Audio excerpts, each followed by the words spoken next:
What's up, B2 Capital G here, looking at our brand new LOLI hand trap coming out in Flames of Destruction. The pattern has held up, boys, and we are getting more hand trap goodness. I actually think that this is my favorite one so far because her artwork is just so adorable. This is Yashiki Warashi, and I will say this, they got to change the name of that card in the TCG, man.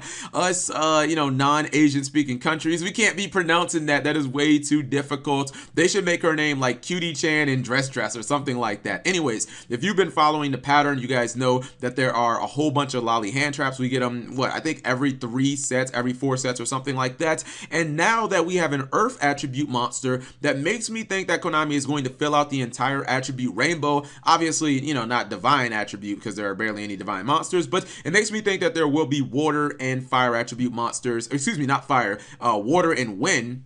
I forgot about Ash Forehead for a second, but it tells me that there are going to be more LOLI hand traps coming. Without even watching this video, you guys could pretty much already guess that she's level 3, 0 attack, 1800 defense, and she's a tuner. She does happen to be zombie, which also tells me that when Konami first, made Ghost Ogre, they probably weren't, envisioning an entire line of these monsters, and maybe they didn't really know what they were doing, and then they were like, let's just make them all zombie. Let's make them all like scary ghost girls and stuff like that. So yeah, this is my favorite one because the artwork is it's so magnificent, and I expect her to probably be a secret rare because all the LOLI girls, they're usually like secret rares. Anyway, so let's go ahead and break her down.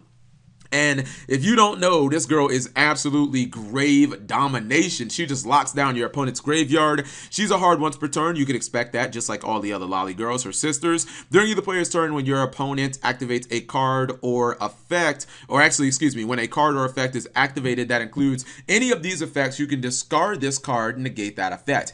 As a card or cards from the graveyard to the hand, deck, or extra deck, special summon from the graveyard, banish a card from the graveyard. This is a very powerful monster in my opinion.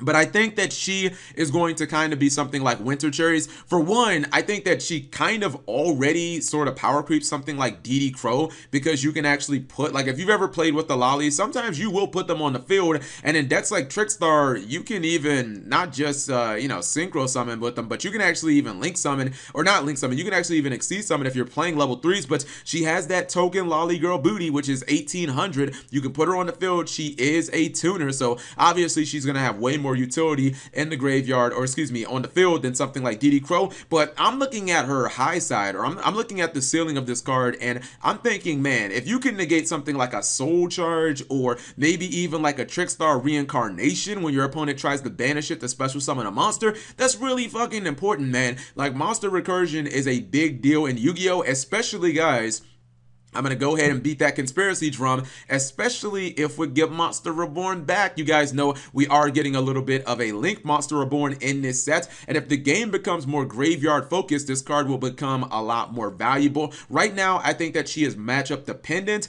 I think that she is very similar to something like DD Crow, being able to stop things like, the Warrior Returning Alive, or any cards that would add from the graveyard to the hand. If you're somehow running into like Gravekeepers and your opponent activates, Gravekeeper still, you can like negate that. But I think that this card, as we go down the road, will get better, especially if Konami makes an archetype that special summons monsters routinely, like multiple monsters from the graveyard. My deck Outer, guys, we already have a card that does that in Materialization, which would definitely get hurt by this. But if Konami makes more cards that are graveyard based, then I think that this card is going to shine more and more. Probably not that strong against Pendulums. You'd want something like Ghost Ogre, but I think that this card will just get better as time goes on. So what do you guys ultimately think of her? I think I'm going to pick up a copy because she's my favorite of the LOLI girls so far, but very similar to something like Winter Cherries, where I think she's very matchup dependent, like how Winter Cherries was so amazing versus Burning Abyss and ABC, but against like Pendulum decks and, True Draco, it could kind of be ass. So whatever you guys think, leave it in the comment section below. Thank you guys for watching. As always, subscribe if you have not already. Turn on that notification bell for daily videos.